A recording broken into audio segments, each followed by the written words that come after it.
নমস্কার বন্ধুরা, ADD kitchen and ব্লগে তোমাদেরকে স্বাগত জানাই। আশা করি তোমরা সবাই খুব ভালো আছো এবং তোমাদেরই ভালোবাসায় আমিও খুব ভালো আছি। আজকে আমি তোমাদের সঙ্গে করলার ঝালের একটা রেসিপি নিয়ে হাজির হয়ে গেছি। আশা করি তোমাদের ভালোই লাগবে। তার জন্য আমি দেখো এখানে করলাগুলোকে এভাবে কেটে নিয়েছি, আর যেগুলো করলার মধ্যে বীজ আছে সেগুলো আমি ছাড়িয়ে নিয়েছি। এবার আমি প্রথমে গ্যাসটা অন করে দিচ্ছি। একটা প্যান আমি বসিয়ে দেব। প্যানটা যখন গরম হয়ে যাবে তখন আমি তেল দেব। আর বন্ধুরা, ভিডিও দেখার শুরুতেই কিন্তু একটা লাইক দিয়ে তোমরা ভিডিও দেখতে শুরু করবে, কারণ তোমাদের একটা লাইক আমাকে অনেক দূর এগিয়ে নিয়ে যেতে সাহায্য করবে এবং ভিডিওটাকে দর্শনের কাছে পৌঁছে দেবে। আর পুরনো বন্ধুরা তো আমার পাশে সর্বক্ষণ থেকে আমাকে সাপোর্ট করে যাচ্ছ। আর যেসব নতুন বন্ধুরা এখনও আমার চ্যানেলটিকে সাবস্ক্রাইব করোনি, তারা পাশে থাকা বেল আইকনটিকে প্রেস করে রেখে দিও, যাতে করে আমার ভিডিও ছাড়ার সাথে সাথে নোটিফিকেশন তোমাদের কাছে পৌঁছে যায়। এবার আমি তেল দিয়ে দিচ্ছি। আমি এই রান্নাটা কিন্তু সরষের তেলেই করব।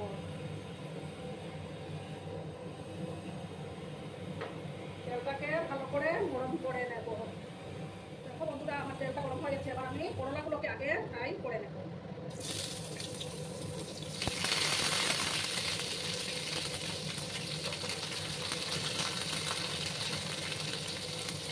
এবার আমি পরিমাণ মতো হলুদের গুঁড়োটা দিয়ে দিলাম।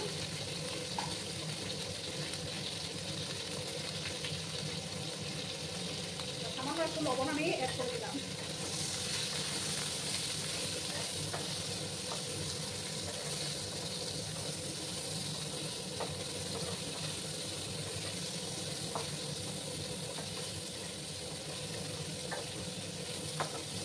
আমি এই করলাগুলোকে একটু লাল লাল করে ভেজে নেব।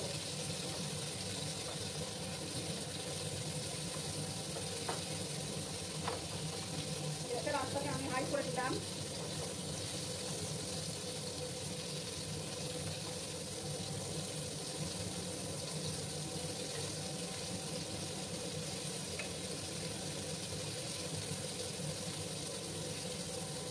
দু মিনিটের মতো আমি করলাগুলোকে একটু লাল লাল করে ভেজে তুলে নেব। ঠিক আছে দেখো বন্ধুরা, এবার আমি এই যে দেখো আমার করলাগুলো লাল লাল করে ভেজে নেওয়া হয়ে গেছে। এবার আমি তুলে নিচ্ছি।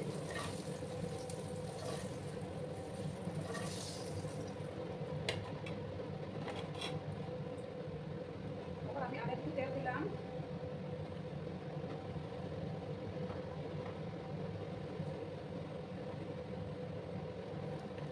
সামান্য একটু হলুদের গুঁড়ো দিয়ে আমি এইভাবে দেখো আলুগুলোকে কেটে রেখেছিলাম, সেই আলুগুলো দিয়ে দিলাম।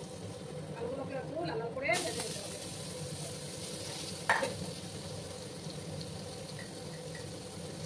সামান্য একটু লবণ দিলাম।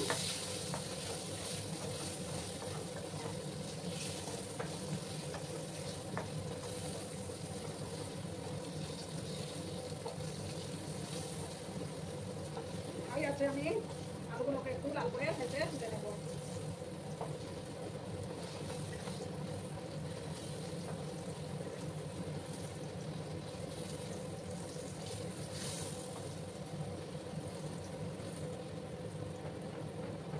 আলুগুলোকে আমি 2 মিনিটের মতো ভেজে নেব।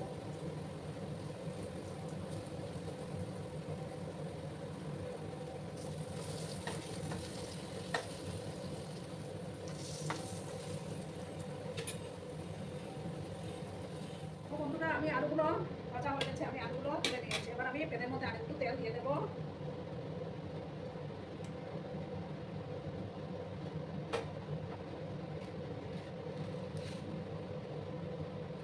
এক চামচের মতো আমি পাঁচফোড়ন দিলাম।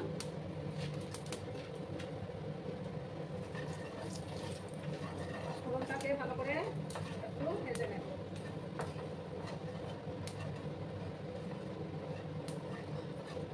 সুগন্ধ যখন বেরোতে শুরু করবে তখন আমি পেঁয়াজগুলো দিয়ে দেবো। এবার আমি পেঁয়াজগুলো দিয়ে দিচ্ছি। আমি এখানে 2টো পেঁয়াজ কেটে রেখেছিলাম, এই পেঁয়াজ কুচিগুলো দিয়ে দিলাম।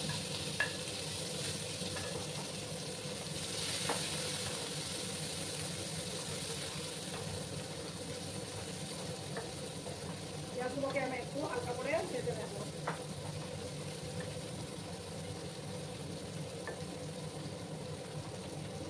গ্যাসের আঁচটাকে আমি বাড়িয়ে দিয়েছি।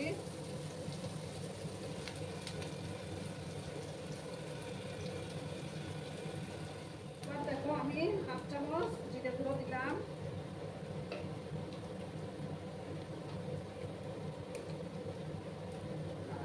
ধনিয়া গুঁড়া আর 1 চামচ কাশ্মীরি লঙ্কার গুঁড়ো আমি দিয়ে দিচ্ছি।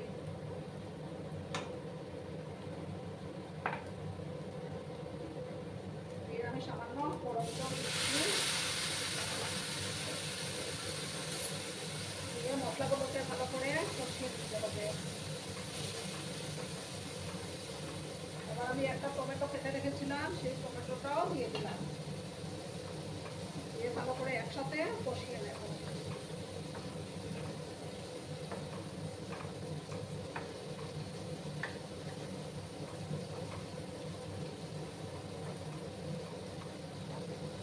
ফ্লেমটাকে আমি হাই করে দিলাম।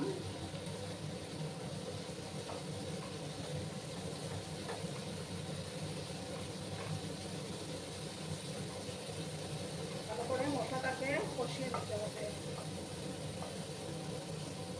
এবার আমি পরিমাণ মতো লবণটা অ্যাড করে দেব, কারণ আমি করলা ভাজার সময় লবণ দিয়েছিলাম, আলুর সময় দিয়েছিলাম, সেই বুঝেই আমাকে লবণটা অ্যাড করতে হবে।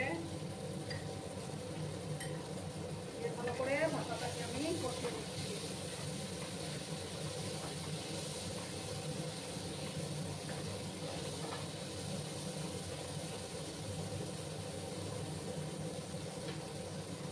যতক্ষণ না মশলা থেকে তেল ছাড়তে শুরু করেছে ততক্ষণ কষিয়ে যেতে হবে।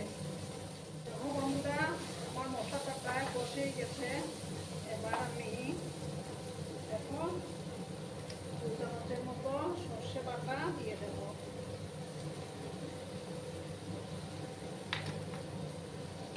দিয়ে ভালো করে মিক্স করে নিচ্ছি আমি।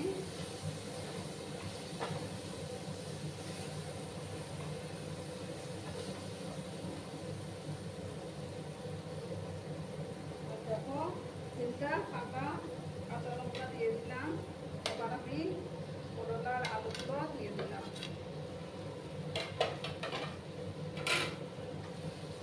দিয়ে ভালো করে সমস্তটাকে মিক্স করে নেব।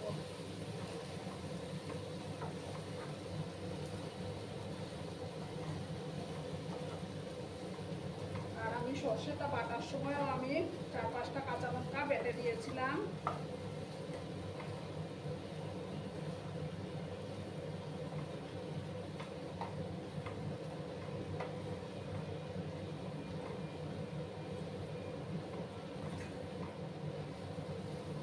মশলাটাকে একসাথে ভালো করে কষিয়ে নিলাম।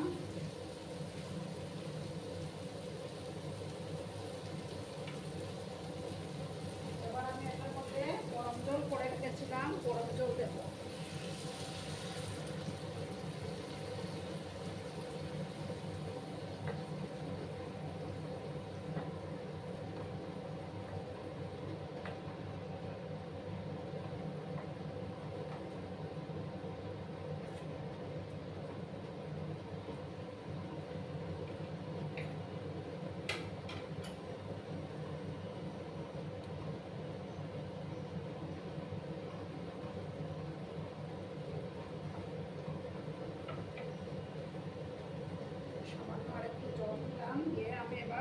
গ্যাসের আঁচটাকে কমিয়ে 7 মিনিটের মতো এটাকে ঢাকা চাপা দিয়ে রেখে দেবো, তাহলে তৈরি হয়ে যাবে আমার করলার ঝাল।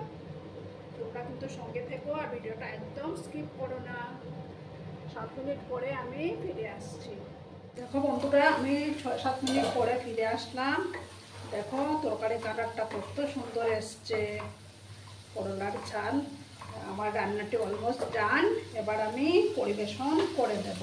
গ্যাসটা আমি অফ করে দিচ্ছি, এবার পরিবেশন করব।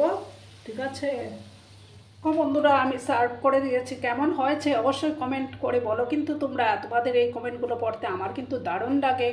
আর এতক্ষণ ধরে আমার ভিডিওটার সাথে এবং পাশে থেকে আমাকে এতটা সাপোর্ট করার জন্য তোমাদেরকে আবারও জানাই অনেক অনেক ভালোবাসা এবং অনেক অনেক ধন্যবাদ।